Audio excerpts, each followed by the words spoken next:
Welcome back to Paper and Plates. I'm Natasha, and I'm here bringing you the DC Pen Show video. So this video is intended primarily for anybody that has either never attended a pen show or that has never attended the DC Pen Show.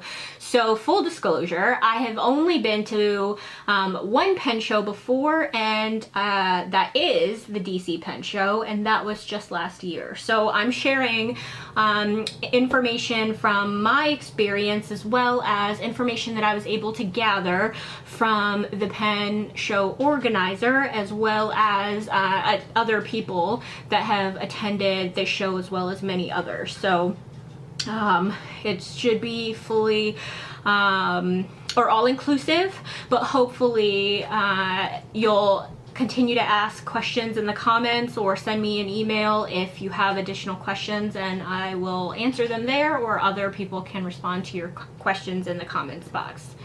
So let's jump right in.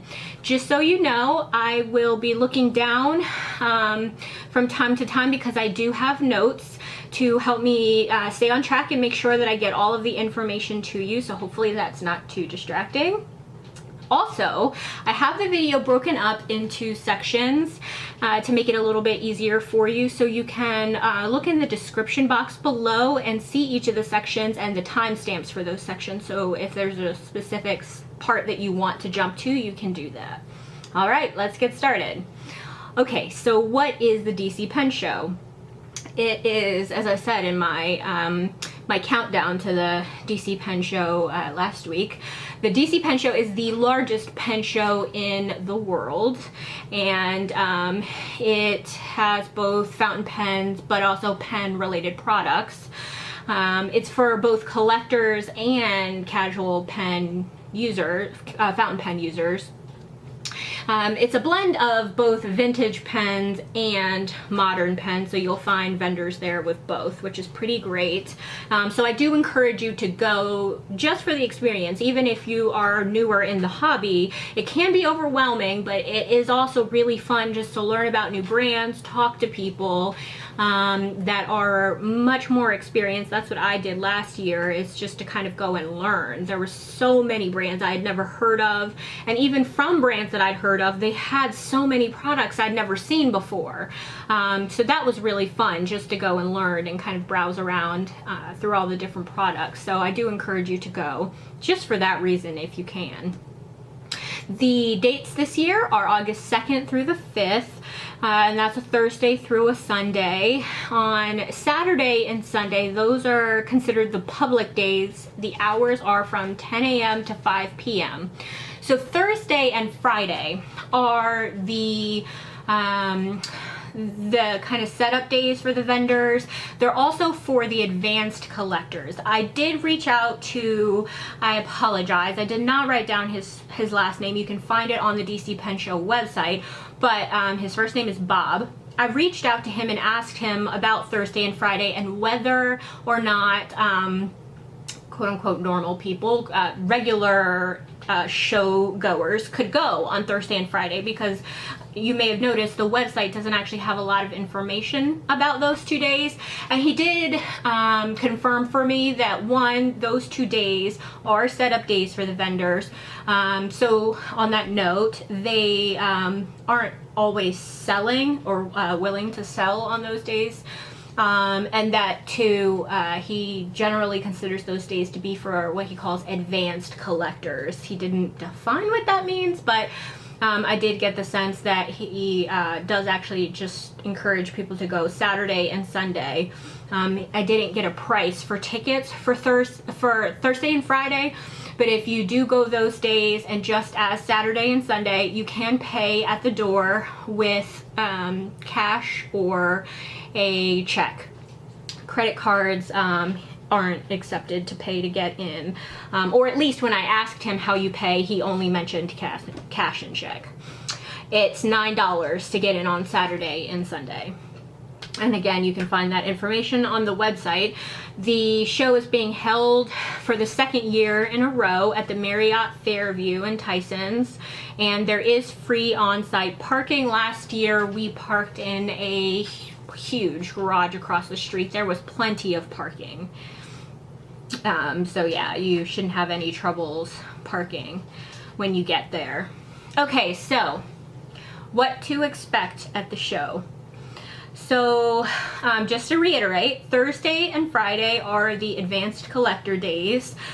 So not all vendors will be there and open for sale on those days, or at least not all vendors will be fully set up and open for sale. Saturday and Sunday are the public days, and as you can imagine, Saturday is the busiest day. So if you do go on Saturday, just expect a huge crowd. Sunday is much slower from what I hear than Saturday. Last year I went only on Saturday, and I may go on Sunday this year, but definitely attending on Saturday, so I hope to see you there. But Sunday, some of the vendors, from what I'm told, either don't come at all because I guess they're traveling back, or they shut down early to check out of their hotel rooms and start packing up and flying home. So just be aware of that, that if you do just plan to go on Sunday, or you go on Saturday and you're intending to buy something on Sunday, you may want to go earlier in the day to pick that up. If you aren't after something very specific on Sunday, you can also maybe wait until the end of the day on Sunday, because I'm also told that you can potentially get really good deals at the end of the day on Sunday, because when vendors are packing up, they don't want to carry as much back, which makes complete sense. So that's pretty cool. So maybe I can take advantage of that this year. That would be great. So last year, and again this year, and maybe this is the case at every pen show, I have heard of this before, there is a free ink that's given away. This year it's a Monteverde ink. Last year it was a Monteverde ink, but they had different ink colors. But this year it's just one color. It's a blue shade. I think the name was 2018 DC Pen Show Blue, something like that. You can see a picture of the bottle on the Pen Show website, the DC Pen Show website. It's pretty nondescript, but they'll be giving that out. I don't know how many they had or if they ran out. Last year I didn't hear that they did, but I'm sure at some point they do, and some people may miss out. But if you really want that, maybe go earlier. As I mentioned, that you'll be able to find a mixture of modern vendors and vintage pen vendors at the show. Some of the modern vendors that I recall from last year that I recognized were Sailor, Diplomat, Visconti, Knock, Monteverde, Story Supply Company, Franklin Christoph, Anderson Pens, and Van Ness. And the great thing about vendors like Anderson and Van Ness is you get a lot of brands obviously under those two retailers. So that was really cool because, you know, if you are after something specific, you can either contact them ahead of time and ask them to bring it to the show, and you can save on shipping, or you know, see if they're willing to do that. I'm sure they probably are and have probably been asked that before. Or you just happen to make sure they have enough supply on hand if you know that's something that you want.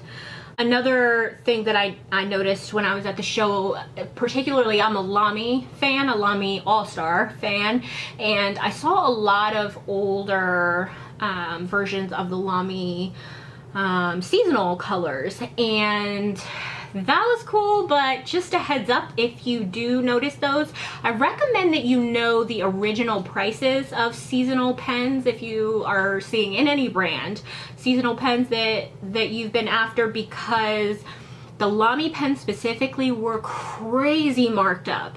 So if I remember correctly, for example, there was a Lamy Copper that was in the 160s or 180s maybe. I know when I ended up getting my hands on a Lamy Copper, I bought it at the original retail price, and I think I bought it at Levenger just late last year, and it was So that was just a couple of months after the pen show, but at the pen show, had I bought it, I would have spent $180 instead of $50. So just be aware of that. I do recommend just having some situational awareness when it comes to prices and older models or versions of pens, if you plan on making those purchases. Besides fountain pens, of course, there are vendors selling so many other things. As I said earlier, you've got components for pen repair and pen design, and notebooks and paper, pen carry cases, but also really beautiful like wooden pen boxes for displaying pens or just storing pens on a desk. Just anything you can think of pen related, I saw there somewhere. It was just beautiful artwork related to pens on some of the tables. I really enjoyed browsing some of that stuff. I picked up cards from all kinds of people to keep in touch, and so again, I recommend going just to browse that stuff, even if you're not planning on making purchases. It's a great idea just to get the information, because you learn so much about what's out there. And of course, ink, so much ink. So that was great. And on that note, you may know that the DC Pen Show has ink sampling tables. And again, having not gone to other pen shows, I don't know if this is prevalent at other pen shows, but I think it's a really cool thing at the DC Pen Show. Last year, and perhaps this year as well, since it's at the same venue, the ink sampling tables were in a room upstairs from the show, and it was kind of a dark, creepy room. I don't know why it was such a dim lit room, but it wasn't that busy. Again, I went on Saturday, and so I was surprised that the ink sampling room wasn't busier. But when my boyfriend and I went upstairs, there were maybe, I don't know, like 6 other people in the room at the time, and it was the middle of the day probably on Saturday. Maybe other people couldn't find it, I don't know, because it took us a little bit just to figure out where the room was. But that was just a cool idea, to have this room full of ink to play around with. So that's there. You may have also heard that there are nibmeisters that come to the show. They do get booked super fast from what I hear. So if you are interested in getting any kind of nib work done, they may already be booked, but there is a page on the DC Pen Show website that lists all of the nibmeisters that will be there, and it looked like I scanned through the list pretty quickly, but it looked like they all had contact information, so I guess you're supposed to reach out to them directly before the show and maybe make appointments, check their availability for the show. So I do recommend doing that. And there are also various seminars at the show for Saturday. I think I only saw 2, if I remember correctly, for this year. But those 2, from what I heard last year, get filled up pretty quickly. So again, I would look into those either beforehand, see if there's a way to register beforehand, or as soon as you arrive at the pen show, look into getting signed up for one of those, or all of those, whatever you're interested in. I didn't see this, but it's an amazing idea. I heard that there was a table that you could donate your pens. I imagine maybe other pen related things as well, but you could donate fountain pens to the table, and other people that are maybe newer to the hobby, or that I imagine can't afford as many pens, could go and pick up a pen for free and essentially, you know, swap pens, try out different pens. And from what I heard, they had so many pens getting dropped off last year that they couldn't get rid of them all. Again, I don't know that that's true. I actually didn't see that table, and I'm disappointed. I would have been happy to contribute, but I'll definitely look out for it this year. I wish I could give you the name of the table. If anybody out there knows, please put it in the comments, or send me an email and I'll put it in the description box. But yeah, that's a great idea. But that will be, I imagine that'll be there again this year. So look out for that. So that's what you can expect at the show. So what to bring, or what to wear and what to bring. Comfortable shoes and lightweight clothes. You can imagine that, again, with this show being so big and so busy, you'll be on your feet all day, and so many people will be around you. It gets really, really hot, and you just want to be comfortable. So whatever that might mean for you, and it's August in DC, so if you don't know what that means extremely hot and humid. And definitely check if you're traveling from a farther distance, make sure it's not raining, because the last 2 weeks here we've had torrential downpours. So if you have to be outside too much, just make sure you have an umbrella, you know, whatever you need for that. But otherwise, just be prepared for super hot weather outside, and probably hot, humid weather outside, and probably just super hot in the ballroom as well, where the show is happening. Definitely bring water and snacks. Maybe even pack a lunch if you are coming from your home or you're staying with someone in the area. There is a restaurant in the hotel. I looked up the menu, and they had soups, salads, sandwiches, so kind of normal lunch fare. They serve breakfast, lunch, and dinner. So if you are either staying at the hotel or not staying at the hotel, but you're interested in that, you do have access to a restaurant for all 3 meals if you're going to be there. But there's not really food outside of the hotel, from definitely not the immediate area, but I don't even remember driving super close by and seeing food. So I think it'd be kind of inconvenient to leave the show, get food, and come back, but to each their own if that's what you prefer to do. But yeah, you could otherwise pack a lunch. And on that note, you might want to bring a small bag or a small backpack. And I emphasize small because, again, it's a really crowded ballroom, or even the hallways are really crowded. So you don't want anything too baggy, because you know, you'll be knocking into people and possibly knocking into tables and knocking pens off of tables, and I am not exaggerating. It's just really tight quarters. So you'll want some sort of bag, and also a bag to put your purchases in, because the vendors didn't give out bags. The show last year did give out a pen show bag when you paid to get in. I don't know if they usually do that, but that was a pretty cool touch, and was helpful for me. But otherwise, you just might want to bring something just in case.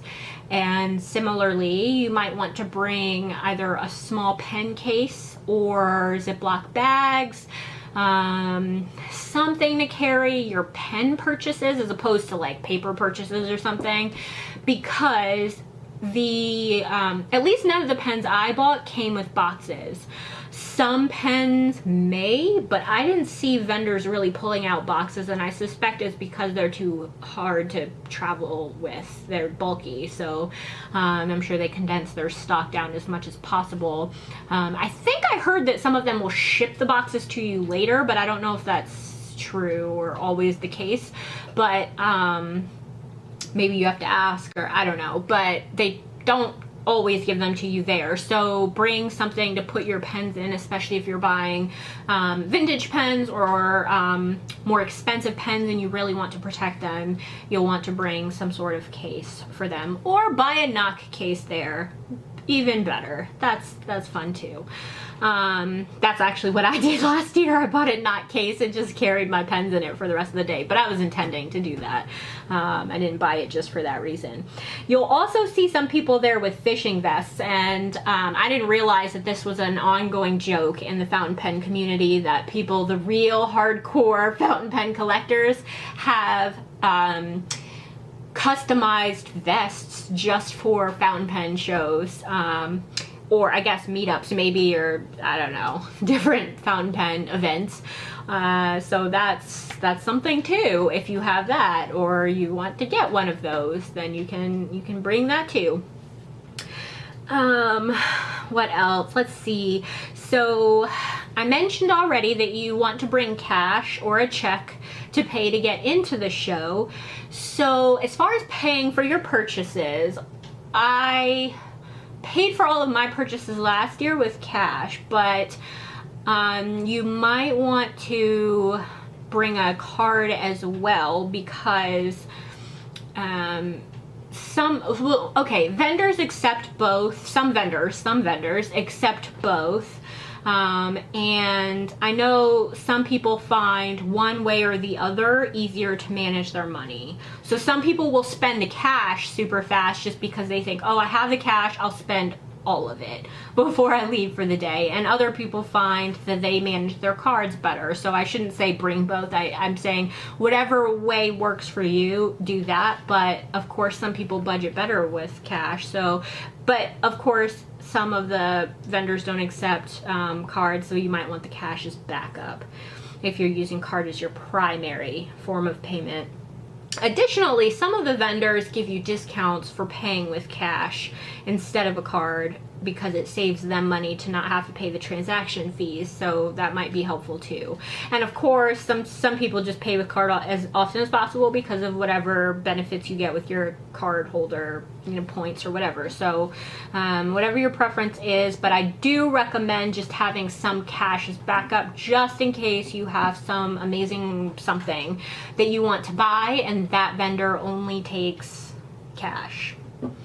And another note, if you didn't know, I don't think anything at these conventions has taxes. I think all conventions of all sorts don't have taxes. So just in case you weren't aware of that, that's pretty cool too. Okay, and the last what to bring thing that I wanted to really point out, I mentioned the ink sampling tables earlier. So you will probably want to bring your own notebook or note cards, because, well, for two reasons. One, for the ink sampling tables, because I think, so they had little pads or little sheets of paper, if I remember correctly, or note cards or something that you could scribble on and try different inks, and they had Q-tips or something like that upstairs where the ink sampling tables were. But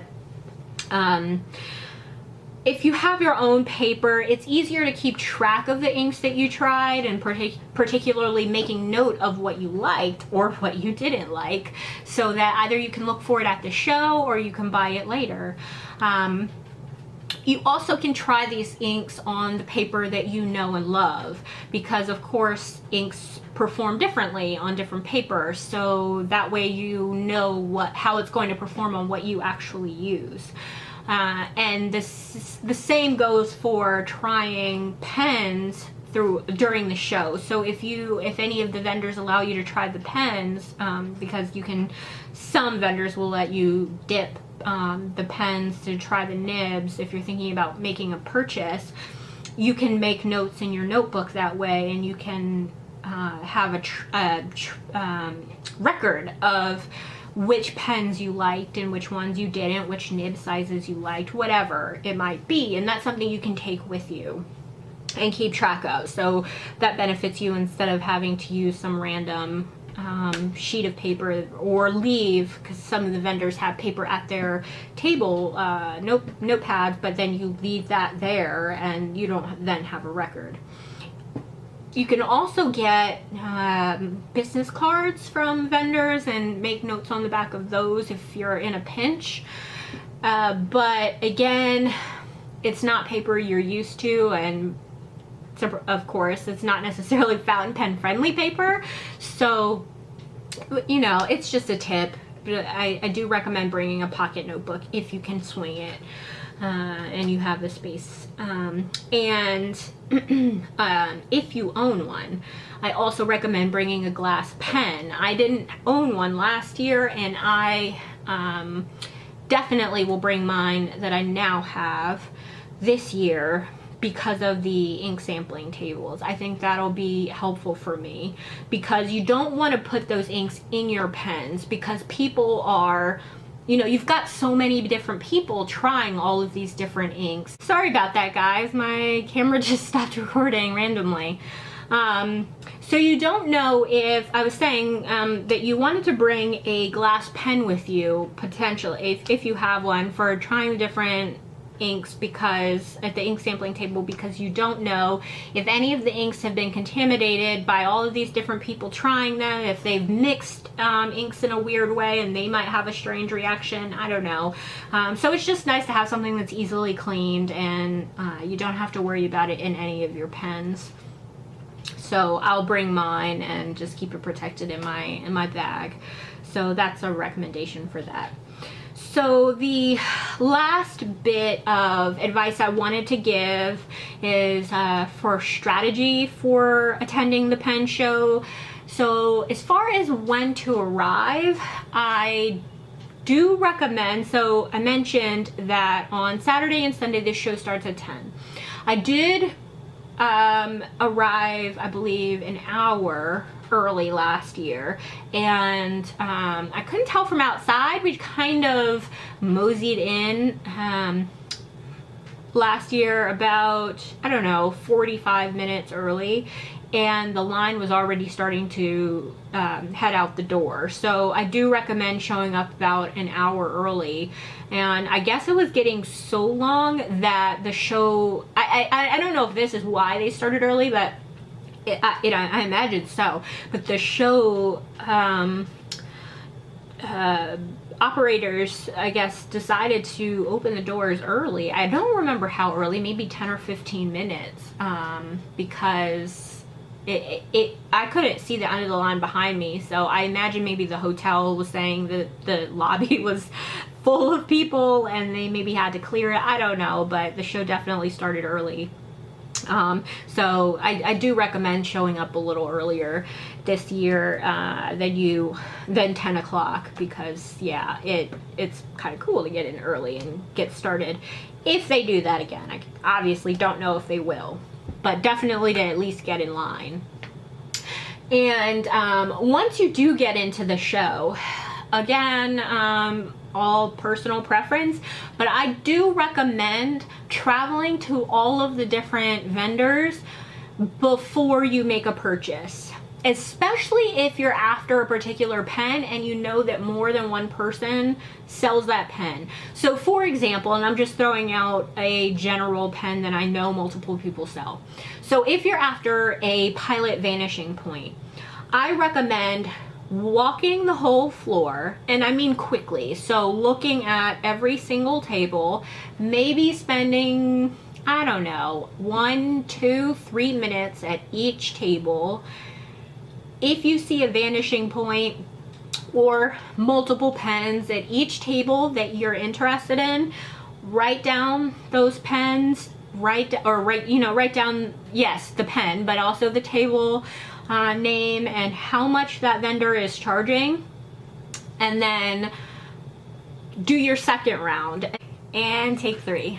Sorry guys, I was having some camera trouble there, but we're almost done. I think I left off just letting you know the strategy of walking the tables and making sure to take note of what's at each of the tables. So I was giving the example of if you were looking for a vanishing point. So if you walk all the tables, again, spending 1, 2, or 3 minutes at each table and writing down who's charging what for that pen, and then either going to the cheapest table, or if you have a preferred place to buy it, especially if you have a vendor you've heard of before and you trust them more, you could try haggling. I didn't try any haggling, but I've heard that some of the vendors haggle, so you could try that, or again, just buy from the cheapest vendor. So I use the Vanishing Point specifically because last year I was actually surprised at the variance in price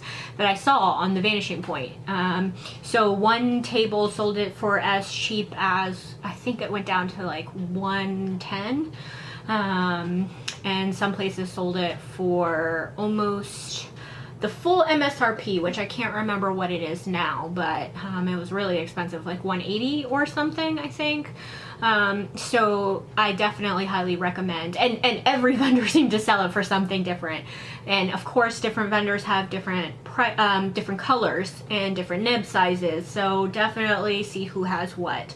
So that is my advice for how to walk the show. So I think that's everything. Again, if you think of any questions, feel free to reach out and ask me or ask each other. I'm happy to answer any questions, and I will also be there on Saturday for sure. I'm hoping to be there Sunday as well. So feel free to walk up and say hello. I'm excited. I can't wait for my second pen show. And I will also be putting up another video after the pen show because I'll be filming as much as I can at the pen show. Hopefully I can do that without being too invasive, because I don't want to have the camera in people's faces. And so I don't know how the vendors will take to me filming their things. I know other people have filmed at pen shows, so it should be fine, but I'll film as much as I possibly can. I didn't get any requests to film anything specific, so I'll just film what I think is interesting and post a video of that, as well as the purchases that I made and any purchases that my boyfriend made, so that I can share that with you after the show. But if you think of anything and you get the requests to me before the show, I'm happy to try to film anything specific that you want to see if you can't make it. All right, so have a great next week, and I can't wait to bring you footage. All right, thanks so much for watching. Don't forget to hit subscribe and turn on post notifications. Also, please give this video a thumbs up if you liked it.